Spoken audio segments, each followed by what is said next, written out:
Grandma's chocolate, el chocolate de abuelita.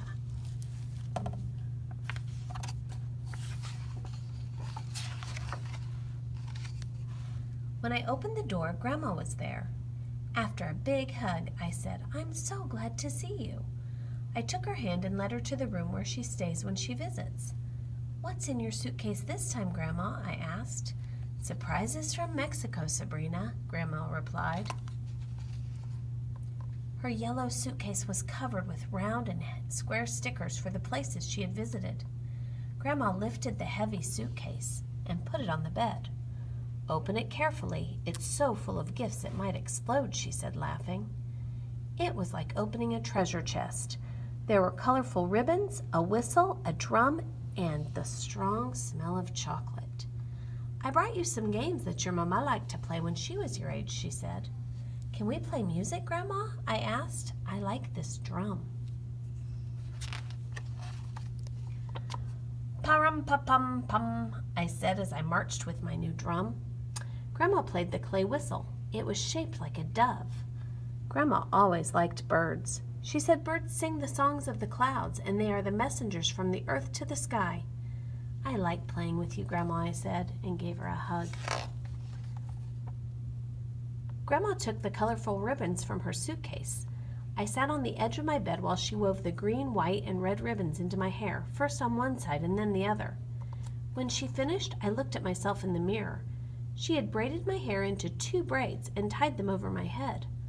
I told her I looked like one of the Mayan princesses that she often talked about on her visits. "Grandma, do you want to play a game? Let's pretend that I'm a princess." "Okay, Sabrina," she said as she looked into the suitcase again.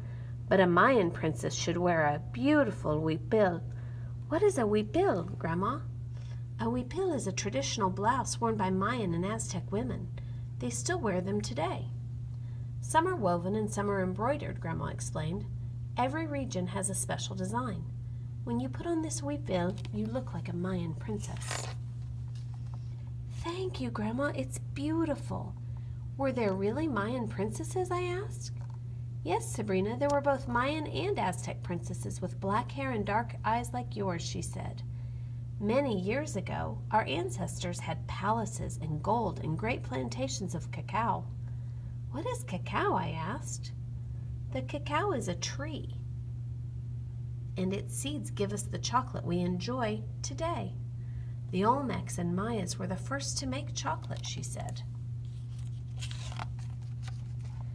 That afternoon, we went to the market to buy groceries. At the market, I asked Grandma, "Did Mayan princesses have money?" "Yes, in those times cacao seeds were used for money. Cacao seeds were so important that the Mayans even had a god of cacao named Ecchua," Grandma said. "Grandma, if I was a Mayan princess, what could I buy with cacao?" "You could buy a turkey or a rabbit with 100 cacao seeds. A baby rabbit was only 30 seeds. A turkey egg was 3 seeds, and a big tomato was 1 cacao seed." The next day, when Grandma walked with me to school, I asked Grandma, "Did the Mayan princesses go to school?" "Of course," she replied. "All the children of Mayan rulers had to learn how to read and write. You could be like them." "The first word that I would learn to write would be cacao," I told her as she left me at the school gate. After school, Grandma took me to have ice cream at the Frozen Cone. She would be leaving the following morning. I ordered a scoop of chocolate. "Grandma, did princesses have chocolate ice cream?" "Well, they say that the emperor of the Aztecs, Montezuma, liked chocolate poured over bowls of snow brought to him from the high mountains." "Wow, like a snow cone," I said. Mayan princesses also drank hot chocolate. They used to serve it in clay cups called jarros, Grandma said. "How did they make it?" I asked. "They ground up the cacao seeds on a hot metate and mixed the paste with water," she explained. "The taste was a little bitter, so they sweetened it with honey, and sometimes they used flowers, allspice, chile, or vanilla for flavoring. They made a topping of foam on the chocolate drink by pouring it back and forth from one container to another. This was always part of the ritual of serving chocolate," she said. "Chocolate is perfect for a Mayan princess," I said. Once we were back in the kitchen, I sat down at the table with Mama.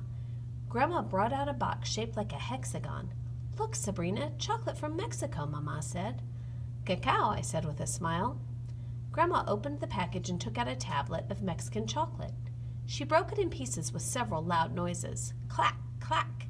She picked up several large chunks. Mama and I nibbled at the crumbs that were left over. I helped Grandma fill a pot with milk. She turned on the stove and warmed the milk. As it was heating, she dropped in the pieces of chocolate. She stirred in the milk to keep it from burning. "Look, do you see how the mixture darkens as the chocolate melts?" "Please hand me the jarros, Sabrina," said Grandma. I handed Grandma 2 of the large cups from the cupboard. Mama and I watched as Grandma poured the hot chocolate back and forth in the cups. "This is how the Mayas and Aztecs made the delicious foam. Nowadays, many people use a molinillo," said Grandma.